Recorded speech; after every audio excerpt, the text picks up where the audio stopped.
ଇ ଶ୍ରମ କାର୍ଡ ହିତାଧିକାରୀ ଅଛନ୍ତି ତାହେଲେ ବଦଳିବ ଆପଣଙ୍କ ପାଇଁ ଭାଗ୍ୟ। ଆଉ କୋଉ ଯୋଜନାରେ ବଡ ଲାଭ ପାଇପାରିବେ ଦେଖନ୍ତୁ ଭିଡିଓକୁ ଶେଷ ପର୍ଯ୍ୟନ୍ତ ଫୁଲ ଷ୍ଟେପ ବାଇ ଷ୍ଟେପ ଜାଣିପାରିବେ। ଯଦି ଆପଣମାନେ ଚ୍ୟାନେଲରେ ନୂଆ ଅଛନ୍ତି ତାହେଲେ ଚ୍ୟାନେଲକୁ ସବସ୍କ୍ରାଇବ କରନ୍ତୁ, ବେଲ ଆଇକନକୁ ପ୍ରେସ କରନ୍ତୁ, ଯାହାକି ଏମିତି ପ୍ରତିଦିନ ନୂଆ ନୂଆ ଭିଡିଓ ଅପଲୋଡ ଆପଣମାନେ ଖୁବ ଶୀଘ୍ର ପାଇପାରିବେ।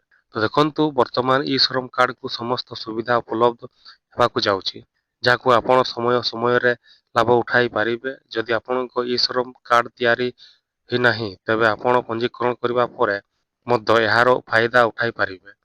ଅନ୍ୟ ପକ୍ଷରେ ଯଦି ସରକାରଙ୍କ ଏହି ଯୋଜନାକୁ ଦେଖନ୍ତି ତେବେ ଏହି ଯୋଜନା ସହିତ ପ୍ରତି ମାସ 500 ଟଙ୍କା ବ୍ୟତୀତ ଅନେକ ସୁବିଧା ପାଇବା ଆରମ୍ଭ କରନ୍ତି। ତ ଦେଖନ୍ତୁ କଣ ଲାଭ ମିଳିବ। ହିତାଧିକାରୀ ମାନେ ବିଜୁଳି ଲାଭ ପାଇବାକୁ ଯାଉଛନ୍ତି।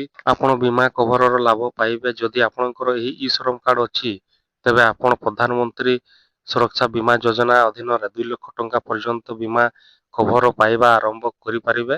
ଏହି ଯୋଜନା ଦ୍ୱାରା ଅନେକ ଲୋକ ଉପକୃତ ହୁଅନ୍ତି। ଏହାର ଫାଇଦା ନେବାର କୌଣସି ସୁବିଧା ନାହିଁ। ଏଥିରେ ସୁବିଧାରୁ ବଡ ବୀମା ଅନ୍ତର୍ଭୁକ୍ତ ବୋଲି ବିବେଚନା କରାଯାଏ।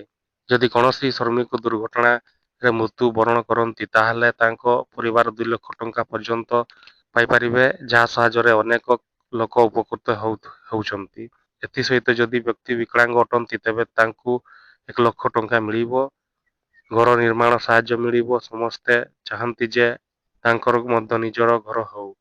ଯଦି ଆପଣଙ୍କ ଇ ଶ୍ରମ କାର୍ଡ ଅଛି ତେବେ ଆପଣଙ୍କୁ ଘର ନିର୍ମାଣ ସହାୟତା ଭାବରେ ଏହି ଯୋଜନା ଅଧୀନରେ ଟଙ୍କା ମଧ୍ୟ ପ୍ରଦାନ କରାଯିବ। ଲୋକମାନେ ଏହି ରାଶିରୁ ଅନେକ ସୁବିଧା ପାଆନ୍ତି, ଯାହା ସାହାଯ୍ୟରେ ଅନେକ ଯୋଜନା ଉପକୃତ ହୋଇପାରିବେ।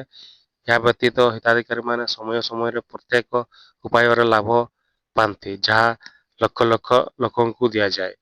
ଏଥିସହିତ ଇ ଶ୍ରମ କାର୍ଡକୁ ମଧ୍ୟ କେନ୍ଦ୍ର ସରକାରଙ୍କ ଏବଂ ରାଜ୍ୟ ସରକାରଙ୍କ ଦ୍ୱାରା ପ୍ରତ୍ୟକ୍ଷ ଲାଭ ମିଳିବ।